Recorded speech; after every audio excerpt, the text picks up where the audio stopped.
Hello दोस्तों, मैं हूं राहुल यादव और आपका एग्ज़ाम करियर में स्वागत है। ठीक है, आप लोगों का बहुत बहुत धन्यवाद कि आपने हमारी पिछली वीडियो को इतना प्यार दिया। आज हम बात करेंगे अपने इस ज्योग्राफी की सीरीज़ के दूसरे पार्ट में। ठीक है, तो ज्योग्राफी के इस दूसरे पार्ट में आज आपको महासागरों के बारे में बताएंगे। जैसा कि मैंने पिछली वीडियो में आपको महाद्वीपों के बारे में बताया, पृथ्वी के लगभग 29% भाग पर महाद्वीपों का विस्तृत भूभाग है। ठीक है, तो हमारे जो पृथ्वी पर 7 महाद्वीप हैं उनके बारे में मैंने बारी बारी से आपको उनकी लोकेशन, उनकी स्थिति आपको विस्तार पूर्वक बताई। ठीक उसी प्रकार से आज मैं महासागरों को लेकर उपस्थित हूँ और पृथ्वी के लगभग 71% भाग पर महासागरों का यहाँ पे वर्णन देखने को मिलता है। तो महासागरों का उल्लेख जो हमारे हैं वो 5 महासागर हैं और पांचों महासागरों के बारे में मैं आज आपको विस्तृत जानकारी देने के लिए आया हूँ। ठीक है, अगर आपको ये छोटा सा प्रयास हमारा पसंद आ रहा है तो आप वीडियो को लाइक और सब्सक्राइब ज़रूर कर दिया करें, क्योंकि इससे क्या होता है, हमें मोटिवेट होते हैं हम और आपके लिए प्रयास करने का और अधिक प्रयास करते हैं। ठीक है, चलिए तो आज मैं आपको इन महासागरों के बारे में बताएंगे। तो मुख्य रूप से किताबों में जो आते हैं और गिनती में अभी जो हैं वो महासागर आपको 5 देखने को मिलते हैं। इसमें सबसे बड़ा महासागर है वो आपका प्रशांत महासागर है, उससे छोटा महासागर आपका अटलांटिक महासागर है, उससे छोटा महासागर आपका हिंद महासागर है, और उससे छोटा महासागर आपका अंटार्कटिक महासागर है, और उससे छोटा महासागर आपका 5वें नंबर का जो है वो आर्कटिक महासागर है। लेकिन अगर मैं अपनी दृष्टि से देखता हूँ और अगर आप भी अपनी दृष्टि से देखेंगे तो आपको 3 ही महासागर देखने को मिलते हैं जिनके बारे में हमें मुख्य रूप से पढ़ना है और परीक्षा उपयोगी प्रश्न वहाँ से पूछे जाते हैं। क्योंकि चौथे नंबर और 5वें नंबर के अंटार्कटिक और आर्कटिक महासागर जो हैं वो आपके पूर्ण रूप से महासागर नहीं है। उनको सिर्फ महासागर की उपाधि इसलिए दी गई है क्योंकि वहाँ पर सर्दियों के मौसम में बर्फ़ जमी होती है और गर्मियों के मौसम में जब सूर्य की किरणें उस पर पड़ती हैं तो ऐसी स्थिति में और बर्फ़ पिघल जाती है और पानी का रूप धारण कर लेती है, जो महासागरों की श्रेणी में रखा जाता है। ठीक है, वैसे तो मुख्य रूप से अंटार्कटिक को महाद्वीप और महासागर दोनों की श्रेणी में रखा गया है। तो जैसे कि मैंने पिछली आपको वीडियो में बताया भी था कि आपका अंटार्कटिक महाद्वीप भी, और आज मैं बता रहा हूँ कि अंटार्कटिक आपका महासागर ही है, लेकिन आर्कटिक क्षेत्र को केवल महासागर की उपाधि ही मिली है। चलो, तो मुख्य रूप से अगर मैं बताऊं आपको तो अंटार्कटिक और आर्कटिक महासागर को तो आपको मुख्य रूप से पढ़ना ही नहीं है, क्योंकि वहाँ से क्वेश्चन पूछे जाने की संभावना ना के बराबर होती है। ठीक है, तो चलो आज मैं आपको उन 3 महासागरों के बारे में बताएंगे जहाँ से परीक्षा में मुख्य रूप से प्रश्न पूछे जाते हैं। तो वो हैं आपके प्रशांत महासागर, अटलांटिक महासागर और आपके हिंद महासागर। आइए शुरुआत करते हैं बिना देरी किए आपके प्रशांत महासागर की। तो प्रशांत महासागर जो है वो आप देखेंगे कि ये आपका जो मैप है इसको हम पहले सीधा कर लेते हैं गूगल अर्थ को। तो ये वाला भाग, ठीक है, तो ये जो भाग आपको दिख रहा है ये आपका प्रशांत महासागर है। ठीक है, तो प्रशांत महासागर है जो पूरी पृथ्वी का लगभग 1/3 भाग घेरे हुए है।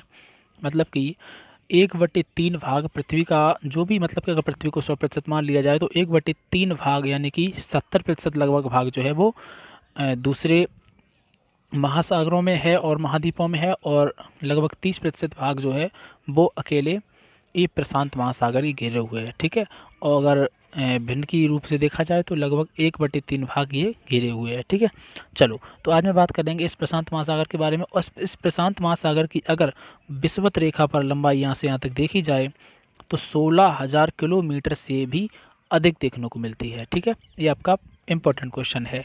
अब दूसरी बात करें तो इस प्रशांत महासागर में जो आपको देखेंगे कि इसकी भौगोलिक स्थिति क्या है। ठीक है, तो इस प्रशांत महासागर की भौगोलिक स्थिति देखने के लिए आप इसके उत्तर, दक्षिण और पूरब और पश्चिम के बारे में इनकी लोकेशन को देखेंगे। तो सबसे उत्तर में आते हैं, तो इस प्रशांत महासागर के उत्तर में जब हम देखने जाते हैं तो उत्तर में आप अगर देखेंगे तो यहाँ पर इस जगह पर है आपका बेरिंग सागर, और इसी बेरिंग सागर के आप इस यहाँ देखेंगे तो यह है बेरिंग स्टेट। मैं आपको दिखा भी देता हूँ, यहाँ पे आपके यहाँ पे बेरिंग स्टेट होती है। ठीक है, तो ये जो बेरिंग स्टेट है, यही आपको जो बेरिंग स्टेट है उत्तरी अमेरिका को एशिया से अलग करती है, जैसा कि मैंने आपको पिछली वीडियो में बताया भी था। तो बेरिंग जो है, बेरिंग स्टेट, वो आपको मुख्य रूप से उत्तरी अमेरिका को एशिया से अलग करती है। चलिए, तो ये देखिए आपको दिख रही होगी मैप में बेरिंग स्टेट। तो ये जो बेरिंग स्टेट है वो कहाँ से कहाँ तक फैली है आप देख सकते हैं। देखो, तो ये बेरिंग स्टेट है वो आपकी मुख्य रूप से यहाँ इस प्रकार से फैली हुई है। ठीक है, इस प्रकार से फैली हुई है, देखेंगे आप। देखो, ये आपको जो भाग दिख रहा है ये आपका बेरिंग सागर है। ठीक है, और ये आपके यहाँ से यहाँ तक बेरिंग स्टेट है। तो ये बेरिंग स्टेट जो है, ये वाला भाग, वही भाग ही आपको इस एशिया वाले भाग से इस यूएसए के अलास्का से दूर करता है। ठीक है, ये आपका एशिया महाद्वीप है और ये वाला भाग जो है वो आपका अलास्का है, यानी कि उत्तरी अमेरिका का यूएसए का भाग है। तो ये बेरिंग स्ट्रेट ही जो एक ऐसी स्ट्रेट है जो इन दोनों महाद्वीपों को अलग करती है। ठीक है, यहाँ पर आपको जो देखने को मिलेगा बेरिंग सागर, और ये आपकी है बेरिंग स्ट्रेट। चलिए मैं आपको दिखा देता हूँ, यहाँ पर बेरिंग सागर आपको देखो लिखा भी है, यहाँ पे बेरिंग सागर के बारे में दिया गया है, ये बेरिंग सागर है। ठीक है, अब चलो आगे की बात कर लें। ये आपकी प्रशांत महासागर के उत्तर में निकट आएगी। ठीक है, अब प्रशांत महासागर के दक्षिण में देखते हैं, तो प्रशांत महासागर के दक्षिण में जो देखने को मिलता है वो आपका अंटार्कटिक क्षेत्र देखने को मिलता है। ठीक है, आप याद रखेंगे कि उत्तर में आपका आर्कटिक क्षेत्र है, और जो आर्कटिक क्षेत्र है उसके जस्ट नीचे बेरिंग स्ट्रेट और उसके नीचे है बेरिंग सागर, और यहाँ अगर अंटार्कटिक में देखें तो आपका दक्षिणतम बिंदु है प्रशांत महासागर का। अब बात कर लेते हैं पूरब में, तो अगर इसके पूरब में देखा जाए, घूम के थोड़ी देखते हैं पूरब में, तो यहाँ पे दो महाद्वीप देखने को मिलते हैं। पहला है पूरब में आपका उत्तरी अमेरिका और दूसरा है आपका दक्षिणी अमेरिका। ठीक है, अगर इसी प्रकार से पश्चिम में देखते हैं इनको, तो आपके पश्चिम में भी दो महाद्वीप देखने को मिलते हैं, जिनमें पहला है आपका एशिया और दूसरा आपका ऑस्ट्रेलिया। चलो, तो इसकी लोकेशन आपको अच्छे से याद हो गई होगी क्या है। तो इसके आपको देखेंगे कि उत्तर में जो है बेरिंग स्ट्रेट है, दक्षिण में अंटार्कटिक है, और पूरब में दो महाद्वीप उत्तरी अमेरिका और दक्षिणी अमेरिका हैं, पश्चिम में भी दो महाद्वीप एशिया और ऑस्ट्रेलिया हैं। तो प्रशांत महासागर की भौगोलिक स्थिति तो आपने समझ ली होगी। अब बात करेंगे इस महासागर के सबसे मोस्ट इम्पोर्टेंट क्वेश्चन की, जो है आपका प्रशांत महासागर का सबसे गहरा गर्त। हम गर्तों के बारे में देखेंगे। तो प्रशांत महासागर में मुख्य रूप से 4 से 5 गर्त आपको याद रखने चाहिए, जिनमें से मुख्य हैं आपको जो मैरियाना गर्त है, और आपका जैसे दूसरा टोंगा गर्त है, मिटनाऊ गर्त है, अटाकामा गर्त है। तो इन गर्तों को हम आपको इसी मैप पर दिखाते हैं। ठीक है, तो हम आपको सभी ट्रेंड्स के बारे में दिखाते हैं, जितने भी गर्त हैं आपको महत्वपूर्ण दृष्टि से वो आपको दिखाते हैं। तो सबसे पहले आप देखेंगे मैरियाना गर्त। तो इसी प्रशांत सागर में सबसे गहरा स्थल है, गहरा गर्त है वो मैरियाना गर्त, जो कि जिसकी आपको गहराई पता होगी, जो है आपकी 11,022 मीटर, यानी कि लगभग 11 किलोमीटर से ऊपर। तो यहाँ से आपका एक महत्वपूर्ण क्वेश्चन ये बनता है कि सबसे गहरा स्थल है वो प्रशांत महासागर में मैरियाना गर्त है, जो कि 11,022 मीटर है, अर्थात 11 किलोमीटर है। और इस पृथ्वी पर सबसे ऊंची चोटी है वो माउंट एवरेस्ट है, जो कि 8,848 मीटर है। तो 8,848 और यानी 9 किलोमीटर देखा जाए, और ये 11 किलोमीटर और ये 9 किलोमीटर। तो क्वेश्चन ये बनता है कि इस पृथ्वी पर सबसे गहरे स्थल और सबसे ऊंचे स्थल के बीच की दूरी क्या होती है। तो वो आपकी लगभग 20 किलोमीटर। क्यों? इसलिए क्योंकि 11 किलोमीटर गहराई है इस मैरियाना गर्त की और 9 किलोमीटर ऊंचाई है उस माउंट एवरेस्ट की, तो दोनों के बीच की दूरी लगभग 20 किलोमीटर पड़ती है। तो ये आपका महत्वपूर्ण क्वेश्चन था। चलो, तो ये आप मैरियाना गर्त देख ही चुके होंगे कि प्रशांत महासागर ये आप दिख रहा है, और इस प्रशांत सागर में ये आपका मैरियाना गर्त भी है। ठीक, तो आप देख रहे हैं यहाँ पे पेरू चिली ट्रेंच यहाँ पे सर्च होके आ गया है। ठीक है, तो इसी पेरू चिली ट्रेंच को ही जो है अटाकामा नाम दिया गया है। तो ये हिस्सा जो है आपका प्रशांत महासागर का, यह प्रशांत महासागर के अगर और दक्षिणी अमेरिका के अगर पश्चिम में देखा जाए तो आपका पेरू चिली ट्रेंच नज़र आता है, जिसका दूसरा नाम यहाँ पे अटाकामा ट्रेंच के नाम से भी जाना जाता है। ये आपके दो महत्वपूर्ण ट्रेंच थे। दूसरी बात कर लेते हैं अगले की, तो वो है, चलो तो देखिए ये आपका दिख रहा है यहाँ पे फिलीपीन ट्रेंच। तो फिलीपीन ट्रेंच को ही मिडनाउ ट्रेंच कहते हैं। आप देख सकते हैं कि ये प्रशांत महासागर में फिलीपीन ट्रेंच है, और आप सर्च करेंगे मिडनाउ ट्रेंच को तो यही आपका सर्च होकर आता है। ठीक है, तो फिलीपीन ट्रेंच को ही मिडनाउ ट्रेंच कहते हैं। तो यहाँ पे आप 3 ट्रेंच पढ़ चुके हैं, कौन कौन से? मिडनाउ, अटाकामा और मैरियाना। ठीक है, अब आपका एक और रहेगा जिसका नाम है टोंगा ट्रेंच, तो वो भी आपको दिखा देते हैं। चलिए, तो ये देखिए आपका टोंगा ट्रेंच है जो प्रशांत महासागर का हिस्सा है, और ये टोंगा ट्रेंच जो है वो इधर मुख्य रूप से इधर पड़ता है। ठीक है, देखिए आप देख रहे होंगे मुख्य रूप से जो है न्यूजीलैंड के पास में है, थोड़ा न्यूजीलैंड के ऊपर ये आपका जो भाग है वो न्यूजीलैंड है, और न्यूजीलैंड के ऊपर देखें तो ये हमारा जो भाग है वो आपका टोंगा ट्रेंच है। ठीक है, तो हम सभी ट्रेंच के बारे में पढ़ चुके हैं जो मुख्य थे। तो इनमें आपको बस मुख्य रूप से आपको याद रखना है कि प्रशांत महासागर में आपके 4 मुख्य रूप से ट्रेंच आते हैं, जिनमें से आपके नाम है मैरियाना एंड टोंगा, मिडनाउ एंड अटाकामा। ठीक है, और अटाकामा ट्रेंच को हम मुख्य रूप से पेरू चिली ट्रेंच के नाम से भी जानते हैं। चलिए अब बात कर लेते हैं इसके जो आपके सागर होते हैं। सागर के उत्तर में देखा जाए तो प्रशांत महासागर का ही हिस्सा है आपका ये बेरिंग सागर। ठीक है, बेरिंग सागर के बाद हम बात कर लेंगे जापान सागर की। तो ये वाला हिस्सा जो आपको दिख रहा ये वाला जो हिस्सा आपको दिख रहा होगा मुख्य रूप से वो आपका जापान है, ठीक है। ये वाला हिस्सा यहाँ से लेकर के ये हिस्सा कौन है, जापान है। तो जापान के जस्ट आप देखेंगे पश्चिम में तो सी ऑफ जापान ये लिख के आ रहा है, तो इसी को यहाँ से ये सीमा है जो ये आपका है जापान सागर। तो जापान सागर के अगर पश्चिम में देखा जाए तो नॉर्थ कोरिया और साउथ कोरिया है, या हम कह सकते हैं कि नॉर्थ कोरिया और साउथ कोरिया के पूरब में जापान सागर है और जापान के ठीक पश्चिम में, ठीक है। तो नॉर्थ कोरिया साउथ कोरिया के पूरब में और जापान के पश्चिम में आपका जापान सागर है, ठीक है। तो जापान सागर के बारे में हम पढ़ चुके हैं। अब एक और सागर आता है इसी में इम्पोर्टेंट है, वो है ईस्ट चाइना सी, जिसे हम पूर्वी चीन सागर के नाम से जानते हैं। इसी ठीक जापान सागर के नीचे आप देख सकते हैं कि जापान सागर आपका यहाँ है और ईस्ट चाइना सी यानी कि पूर्वी चीन सागर यहाँ है। पूर्वी चीन सागर को आप मुख्य रूप से इस प्रकार समझ सकते हैं कि जो आपका तिब्बत का पठार है, आप सभी जानते हैं कि जो तिब्बत का पठार है, जिससे आपका यहाँ भारत दिख रहा है, तो भारत के इस वाले भाग को तिब्बत का पठार कहते हैं। तो ये तिब्बत के पठार से जब आपकी यांगसी नदी निकलती है, आप यांगसी नदी से परिचित तो होंगे ही क्योंकि ये एशिया की सबसे बड़ी नदी है, और यहीं से यांगसी नदी निकल करके घूम करके जब आपके पूर्वी चीन सागर में गिरती है, ठीक है। तो इसका जो जो आपका मोहाना है, मोहाना भी आपका यांगसी नदी का पूर्वी चीन सागर ही है। तो ये क्वेश्चन यहाँ से भी बनता है कि यांगसी नदी का मोहाना कहाँ है, तो वो पूर्वी चीन सागर है। तो आपका ये पूर्वी चीन सागर है जो आपका प्रशांत महासागर का हिस्सा है। हमने यहाँ पे 3 सागरों के बारे में पढ़ा, ठीक है, जो आपके थे बेरिंग सागर, जापान सागर और पूर्वी चीन सागर। अब बात कर लेते हैं हम कैलिफोर्निया की खाड़ी की।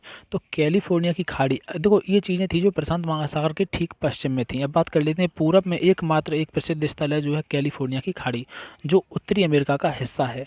तो कैलिफोर्निया है वो आप देखेंगे, ये देखो लिखा है आपके गल्फ ऑफ कैलिफोर्निया, ठीक है, ये आपको दिख रहा होगा यहाँ पर पे गल्फ ऑफ कैलिफोर्निया। तो ये कैलिफोर्निया की खाड़ी है जो उत्तरी अमेरिका यूनाइटेड स्टेट जो आप दिख रहा है यहाँ पे, ये वाला भाग उत्तरी अमेरिका है, ये पूरा उत्तरी अमेरिका महाद्वीप है, और उत्तरी अमेरिका के महाद्वीप में ही स्थित है आपकी गल्फ ऑफ कैलिफोर्निया, ठीक है, ये आपको दिख रही है गल्फ ऑफ कैलिफोर्निया। तो यहीं आप देखने को मिलेगा कि इसके जो प्रशांत महासागर के पूरब में है वो एक कैलिफोर्निया की खाड़ी है जिसे हॉलीवुड कहा जाता है, और अगर पश्चिम में देखा जाए तो आपको जापान सागर और पूर्वी चीन सागर मिलते हैं, और उत्तर में आपको बेरिंग सागर मिलता है, ठीक है। तो इन सागरों के बारे में आप अच्छे से परिचित हो गए होंगे। अगर देखा जाए प्रशांत महासागरों के द्वीप को, तो वैसे तो अगर देखा जाए तो छोटे छोटे द्वीपों को देखा जाए तो प्रशांत महासागर में ही लगभग 2000 से अधिक द्वीप उपस्थित हैं, परंतु हमें को 2000 याद नहीं करने, हमें कुछ द्वीप देखने हैं। जैसे कि हमें यहाँ पे नज़र आ रहा है न्यूजीलैंड, आपके यहाँ पे शो हो रहा है न्यूजीलैंड। तो इस न्यूजीलैंड जो है इसके 2 हिस्से हो गए हैं, और इसके 2 हिस्से भी किसने किए हैं, कुक स्टेट ने। तो कुक स्टेट यानी कि कुक जो खाड़ी है यहाँ आपको दिख रहा होगा कुक स्टेट, तो ये कुक स्टेट इस प्रकार से है। तो इसी कुक स्टेट ने न्यूजीलैंड के 2 हिस्से कर दिए, और न्यूजीलैंड एक द्वीप है जो प्रशांत महासागर का ही हिस्सा है, ठीक है। और एक आपका क्वेश्चन और बनता है जो यहाँ पर दिख रहा होगा आपका तस्मान सागर, तो तस्मान सागर भी आपका प्रशांत महासागर का ही हिस्सा है। चलिए, तो प्रशांत महासागर के बारे में हम आपको पूर्ण रूप से जानकारी दे चुके हैं। अब बात कर लेते हैं हम अपने अगले महासागर की जो है आपका अटलांटिक महासागर। तो जस्ट हम थोड़ा सा घूमते हैं, और घूमने के बाद देखते हैं कि जो ये हमारा हिस्सा है, ये वाला, ये आपका अटलांटिक महासागर है, ठीक है। प्रशांत महासागर आपका ये है, अगर इस तरफ देखा जाए तो ये अटलांटिक महासागर आपको देखने को मिलता है। तो अटलांटिक महासागर के बारे में जो जानकारी है वो आप देखेंगे, तो अटलांटिक महासागर है वो हमारा एस आकृति का है। सबसे मुख्य क्वेश्चन ये बनता है कि कौन सा महासागर एस आकृति का है, तो वो अटलांटिक महासागर है। ऐसा क्यों, क्योंकि अटलांटिक महासागर में आप देखेंगे तो यहाँ से अगर आप देखें तो ये वाला एरिया पूरा अटलांटिक महासागर का ही है। अब आप देख सकते हैं कि यह आकृति कैसी बन रही है, ठीक है, ये देखिए ये आपका एस जैसी आकृति बन रही है। तो अटलांटिक महासागर की जो आकृति है वो एस जैसी है, ठीक है। तो अटलांटिक महासागर के बारे में बताएंगे तो इसमें आपका जो है मुख्य रूप से सबसे गहरा स्थान है प्यूर्टो रिको गर्त। तो प्यूर्टो रिको गर्त जो है वो अटलांटिक महासागर का सबसे गहरा स्थान है, जिसकी गहराई लगभग 8392 है। वैसे तो इसकी गहराई याद करने की ज़रूरत नहीं है, पर आप थोड़ा सा समझ सकते हैं कि 8392 जो है वो इस अटलांटिक महासागर के सबसे गहरे गर्त की है जो प्यूर्टो रिको नाम से जाना जाता है, ठीक है। जैसा कि मैं आपको पीछे बता चुका हूँ कि जो आपका प्रशांत महासागर था वो पूरी पृथ्वी का 1/3 भाग घेरे हुए था। ठीक उसी प्रकार से अटलांटिक महासागर भी पृथ्वी का लगभग 1/6 भाग घेरे हुए है। ठीक है, 1/6 भाग घेरे हुए है। तो चलिए इसकी भौगोलिक स्थिति को समझते हैं। ठीक है, जिस प्रकार से प्रशांत महासागर को समझा था, तो प्रशांत महासागर की दृष्टि से अगर देखा जाए तो अटलांटिक महासागर के उत्तर की बात करते हैं तो इसके उत्तर में आते हैं और देखते हैं तो मुख्य रूप से यहाँ पे 3 चीज़ें हमें दिखाई देती हैं। ठीक है, जिस प्रकार से हम आपको बताते हैं कि इसमें जैसे कि बाल्टिक सागर, तो बाल्टिक सागर आपने देखा होगा कि ये रहा आपका, देखिए ये आपका है अटलांटिक महासागर, और इसके उत्तर में अगर देखते हैं तो यहाँ आपको नज़र आएगा बाल्टिक सागर। ठीक है, तो ये वाला भाग जो है ये बाल्टिक सागर है, ये देख सकते हैं आप, ये बाल्टिक सागर है, बाल्टिक सागर दिख रहा है आपको। ठीक है, अब आप देखेंगे तो बाल्टिक सागर के अगर देखें तो उत्तर में बाल्टिक सागर हो गया और हडसन की खाड़ी। ठीक है, तो हडसन की खाड़ी मुख्य रूप से दो जगह फैली हुई है। तो आपको देखेंगे यहाँ पे ये आपको दिख रही है, देखो हडसन की खाड़ी। तो हडसन की खाड़ी है वो यहाँ आप देखेंगे इसके बीच में, तो हडसन की खाड़ी कई बीच में फैली हुई है। ठीक है, ये हडसन की खाड़ी देखने को मिलती है। और आपको देखने को मिलता है यहाँ पे देखने को मिलता है ग्रीनलैंड। ठीक है, तो ग्रीनलैंड जो है वो आप देख सकते हैं यहाँ पर है, ये आपको शो हो रहा है, यहाँ पे ग्रीनलैंड है। तो इसके उत्तर में मुख्य रूप से 3 चीज़ें हैं, जैसे कि आपने देखा ऊपर यहाँ पे आपका बाल्टिक सागर हो गया। ठीक है, और आपने देखा कि यहाँ पर आप हडसन की खाड़ी हो गई, और देखा कि मेरा ग्रीनलैंड हो गया। तो उत्तर में आप ये 3 चीज़ें मुख्य रूप से याद रखेंगे। ठीक है, और इसी अटलांटिक सागर महासागर के नीचे आपको दक्षिण में अंटार्कटिक क्षेत्र ही देखने को मिलता है। ये देखिए अंटार्कटिक क्षेत्र ही देखने को मिलता है। तो उत्तर में आप 3 चीज़ें मुख्य रूप से याद रखेंगे और दक्षिण में केवल अंटार्कटिक क्षेत्र। अब बात कर लेते हैं इसके पूरब में, तो इसको थोड़ा सा अगर घुमा के देखें तो पूरब में भी आपको 2 महाद्वीप देखने को मिलते हैं, यूरोप और दूसरा अफ्रीका। ठीक है, और पश्चिम की देखें तो पश्चिम में भी आपको 2 महाद्वीप नज़र आएंगे, जिसमें आपका है उत्तरी अमेरिका और है दक्षिणी अमेरिका।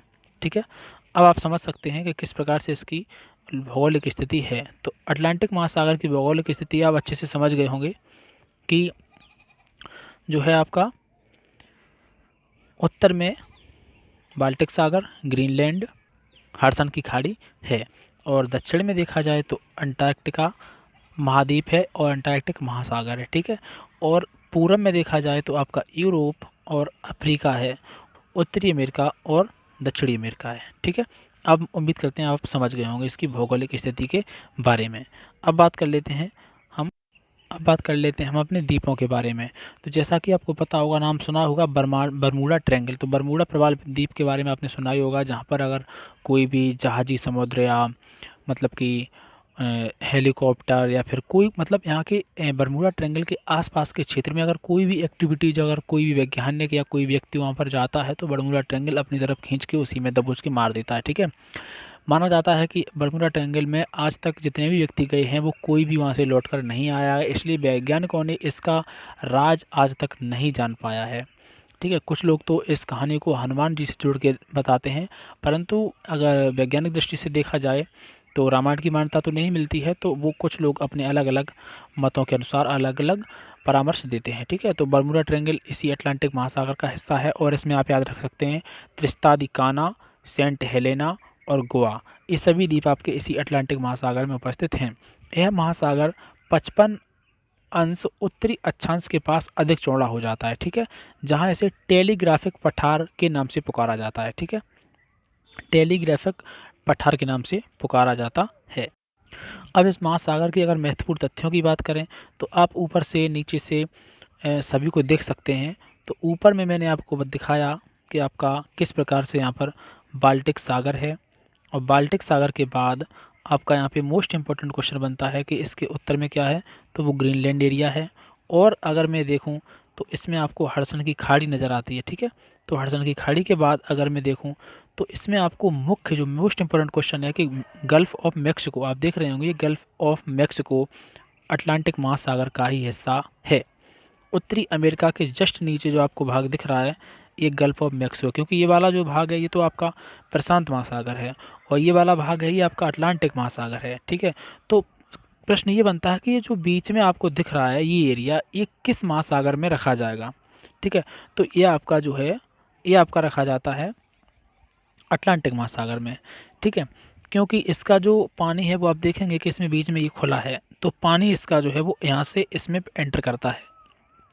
तो गल्फ़ ऑफ मेक्सिको है वो आपका अटलांटिक महासागर का ही हिस्सा है।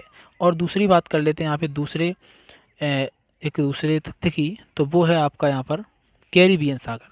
तो कैरिबियन सागर भी आपका यहीं पर स्थित है, ये आपको दिख रहा है, ये आपका कैरिबियन सागर है। और कैरिबियन सागर भी आपका अटलांटिक महासागर का ही हिस्सा है, ठीक है। तो चाहे आप गल्फ़ ऑफ मेक्सिको यानी कि मेक्सिको की खाड़ी हो, और चाहे आप कैरिबियन सागर हो, दोनों अटलांटिक महासागर के ही हिस्से माने जाते हैं। क्यों? क्योंकि इसकी जो सीमा है, तो भूभाग वाली सीमा जो है ये वाली, ये पूरी जॉइंट है। तो इसमें जो पानी आता है गल्फ़ ऑफ मेक्सिको, वो भी अटलांटिक महासागर का है, और कैरिबियन सागर में भी पानी आता है वो भी अटलांटिक महासागर का है। तो अटलांटिक महासागर के ये दोनों हिस्से हैं, ठीक है। अब अगर बात करते हैं भूमध्य सागर की, तो ये जो भूमध्य सागर है ये आपका भी अटलांटिक महासागर का ही हिस्सा है, ठीक है। मेडिटेरियन सी के नाम से जाना जाने वाला भूमध्य सागर भी अटलांटिक महासागर का ही हिस्सा है। क्यों? क्योंकि अटलांटिक महासागर से ही इसमें पानी आता है, ठीक है। जैसे कि इसमें बताया गया यहाँ पे जिब्राल्टर संधि के द्वारा। तो अभी हम संधियों के बारे में, आपको जल डमरू मध्य के बारे में अगली वीडियो में बताएंगे, ठीक है। तो आप सिर्फ इतना पेशेंस रखें और इसको देखें। तो ये जो हिस्सा है यहाँ से, ये मेडिटेरियन सी में पानी आपका अटलांटिक महासागर से ही जाता है, ठीक है। तो चलो, तो आप समझ गए होंगे कि इसके महत्वपूर्ण तथ्य कौन कौन से थे। चलिए, अच्छा, इसमें आपके एक महत्वपूर्ण क्वेश्चन और बनता है कि व्यापारिक दृष्टि से सबसे व्यस्त जो महासागर है वो कौन सा है, तो वो भी अटलांटिक महासागर ही है। उसका क्राइटेरिया ये है, उसका कारण ये, उसका रीज़न ये है, दरअसल अटलांटिक महासागर की जो तट रेखा है वो प्रशांत महासागर और हिंद महासागर से भी बड़ी है, ठीक है। मतलब क्या, अटलांटिक महासागर की जो तटरेखा है वो प्रशांत महासागर और अलग अलग इनको काउंट किया जाए तो प्रशांत महासागर से भी बड़ी है, और अलग से देखा जाए तो हिंद महासागर से भी बड़ी है। उसका रीज़न ये है क्योंकि इसकी जो रेखा है, तटरेखा, वो बहुत ही कटी फटी है। आप देख सकते हैं किस प्रकार से यहाँ पर, इस प्रकार से ये रेखा बहुत ही कटी फटी है। तो बस यही एक जरिया है कि कटी फटी रेखा होने के कारण ये जो है इसकी तटरेखा की लंबाई बहुत अधिक है। और जहाँ पर तटरेखा थोड़ी कटी फटी होती है वहाँ पर बंदरगाह थोड़े सुरक्षित रहते हैं। कारण ये है कि जब इस सागर में आपकी लहरें आती हैं, जैसे कि मैं आपको ऊपर का हिस्सा दिखा देते हैं यहाँ पर। अब कोई अगर मान लो कि लहर यहाँ से आती है, कोई लहर उठती है इसमें, तो वो लहर जो है तो इस भूभाग के कारण इस वाले भाग में नहीं पहुँच पाती है। तो यहाँ पर आप बंदरगाह बना सकते हैं। इस स्थान पर यहाँ पे जो बंदरगाह बनेगा वो आपका सुरक्षित होगा। क्यों सुरक्षित होगा? क्योंकि इधर से जो आपकी लहरें आएंगी इस भूभाग के कारण यहाँ नहीं पहुँच पाएंगी, ठीक है। तो यहाँ पे बंदरगाह सबसे सुरक्षित होते हैं। तो अटलांटिक महासागर दुनिया का जो है सबसे व्यस्त बंदरगाह, मतलब कि बस सबसे व्यस्त महासागर है, ठीक है। तो सबसे ज़्यादा बंदरगाह इसी पे स्थित हैं। तो व्यापारिक दृष्टि से बहुत ही महत्वपूर्ण मतलब कि महासागर है, ठीक है। अब बात कर लेते हैं अपने दूसरे महासागर की, जो आपका तीसरा महासागर है हिंद महासागर। तो ये आपको दिख रहा है हिंद महासागर, जो आपकी एम की आकृति का है, ठीक है। ये आप देख सकते हैं कि हिंद महासागर की जो आकृति है वो किस प्रकार से एम की आकृति का है। और हिंद महासागर की सीमाएं जो हैं वो इधर अटलांटिक महासागर से और इधर प्रशांत महासागर से मिलती हैं। तो ये आपका मुख्य क्वेश्चन है कि हिंद महासागर की सीमाएं किन दो महासागरों से मिलती हैं, तो वो आपका है प्रशांत महासागर और अटलांटिक महासागर। हिंद महासागर की अगर भौगोलिक स्थिति देखें, तो हिंद महासागर की भौगोलिक स्थिति देखें तो भारत, यानी कि आपको दिख रहा होगा जो एशिया का पार्ट है, तो इसके उत्तर में आपको देखने को मिलेगा एशिया महाद्वीप, और इसके दक्षिण में देखें तो अंटार्कटिक है। आप देख सकते हैं यहाँ पे ये भाग जो है अंटार्कटिक है, तो इस अंटार्कटिक है। उत्तर में एशिया महाद्वीप है और दक्षिण में आपका अंटार्कटिक है। और अगर पूरब में देखेंगे तो पूरब में केवल आपको ये ऑस्ट्रेलिया नज़र आएगा, क्योंकि ये वाला भाग जो है वो तो एशिया का है, जो कि उत्तर में पड़ता है, पूरब में नहीं पड़ता है। पूरब में केवल और केवल ऑस्ट्रेलिया को काउंट किया जाएगा, तो पूरब में आपका ऑस्ट्रेलिया काउंट किया जाता है। और इस हिंद महासागर के अगर पश्चिम में देखें तो वो आपका केवल अफ्रीका महाद्वीप आता है, ठीक है। तो इसकी भौगोलिक स्थिति याद करना बहुत ही आसान है। उत्तर में आपका एशिया महाद्वीप, पूरब में आपका ऑस्ट्रेलिया महाद्वीप, पश्चिम में आपका अफ्रीका महाद्वीप और दक्षिण में आपका यहाँ पे देखने को मिलता है अंटार्कटिका महाद्वीप, ठीक है। इस महासागर को अर्ध महासागर भी कहा जाता है। और देखा जाए तो इस महासागर में जो सबसे बड़ा द्वीप है वो है मेडागास्कर द्वीप। मेडागास्कर को आप देख पाएंगे मैप के थ्रू, तो ये देखने में आ रहा है आपको मेडागास्कर द्वीप। तो हिंद महासागर में सबसे बड़ा द्वीप जो उपस्थित है वो है मेडागास्कर द्वीप। और मेडागास्कर द्वीप के जस्ट आप पूरब में देखेंगे तो आपको एक मॉरिशस देश नज़र आता है। ये है आपका मॉरिशस, जो ही मॉरिशस है जिसकी राजधानी पोर्ट लुइस है। तो ये जो मॉरिशस है ये आपका इसी हिंद महासागर में पड़ता है और एक द्वीप है, छोटा सा द्वीप है जो कि मेडागास्कर द्वीप के उत्तर में है। ठीक है, ये आपका यहाँ पे मॉरिशस है। चलिए अब बात कर लेते हैं इस हिंद महासागर के और तथ्यों की। तो देखने को मिलेंगे आपके इसमें कौन कौन से सागर हैं। तो इसका मुख्य सागर है वो लाल सागर, ये आपको देखने को मिलेगा। यहाँ पे दिख रहा है रेड सी, ये रेड सी है जिसे हम लाल सागर के नाम से जानते हैं, क्योंकि ये रेड सी जो है इसकी जो अगर यहाँ से देखा जाए इजराइल के पास की सीमा है, वो जो भूभाग है उसका वो पूरा जुड़ा हुआ है यहाँ पे। तो यहाँ पे जो इस रेड सी में पानी आता है वो आपका हिंद महासागर से आता है, क्योंकि देखो ये बाग यहाँ पर खुला हुआ है। ठीक है, तो इस रेड सी में जो पानी आता है, इस रेड सी में जो पानी आता है वो आपका हिंद महासागर से इस प्रकार से आता है। जबकि अगर यहाँ पे भूमध्य सागर में देखा जाए, भूमध्य सागर आपका मेडिटेरियन सी है, भूमध्य सागर में अगर देखा जाए तो इसमें पानी आता है आपका अटलांटिक महासागर का और इस रेड सी में पानी आता है आपके हिंद महासागर का। तो भूमध्य सागर आपका अटलांटिक महासागर का हिस्सा है और लाल सागर यहाँ पर आपके हिंद महासागर का हिस्सा है। ठीक है, अब बात कर लेते हैं ये अरेबियन सी यानी कि अरब सागर की। तो अरब सागर जो है वो जस्ट आपने सुना ही होगा कि जो सिंध नदी है वो किस प्रकार से तिब्बत से निकल करके, तिब्बत के पठार से निकल करके और पाकिस्तान होती हुई अरब सागर में गिरती है। वही अरब सागर है जो भारत के इधर दक्षिण पश्चिम में उपस्थित है। तो ये अरब सागर जो है ये आप देख रहे होंगे कि अरब सागर है। तो इसमें आपको मुख्य रूप से यही याद करना था। और बे ऑफ बंगाल के बारे में भी थोड़ा सा बता देते हैं। बे ऑफ बंगाल भी महासागर, यहाँ पर सागरों की श्रेणी में ही आता है। ठीक है, तो यहाँ पे आपको याद करने के लिए इम्पोर्टेंट तथ्य थे जो आपके बता दें। यहाँ पे लाल सागर और आपका अरब सागर और ये आपका बे ऑफ बंगाल। तो लाल सागर, अरब सागर और बे ऑफ बंगाल तीनों आपके सागर की श्रेणी में ही गिने जाते हैं। ऐसा नहीं है कि बंगाल की खाड़ी को उसमें नहीं गिना जाता, उसी सागर में ही गिना जाता है। ठीक है, अब बात कर लेते हैं हम। तो हिंद महासागर की कहानी भी यहाँ पर ख़त्म होती है और आपके बचे दो महासागर, अंटार्कटिक महासागर और आर्कटिक महासागर में तो पढ़ने के लिए कुछ है ही नहीं, क्योंकि इन महासागर से परीक्षा में प्रश्न नहीं पूछे जाते हैं, बहुत ना के बराबर पूछे जाते हैं। तो मैंने आपको इसके बारे में पूर्ण रूप से बताया। और अगर आपको ये वीडियो आप मेरा पसंद आया तो लाइक और सब्सक्राइब ज़रूर करें। ठीक है, क्योंकि भविष्य में आने वाली वीडियो भी आपको जल्दी से जल्दी मिलते रहेंगे इस पर। ठीक है, धन्यवाद।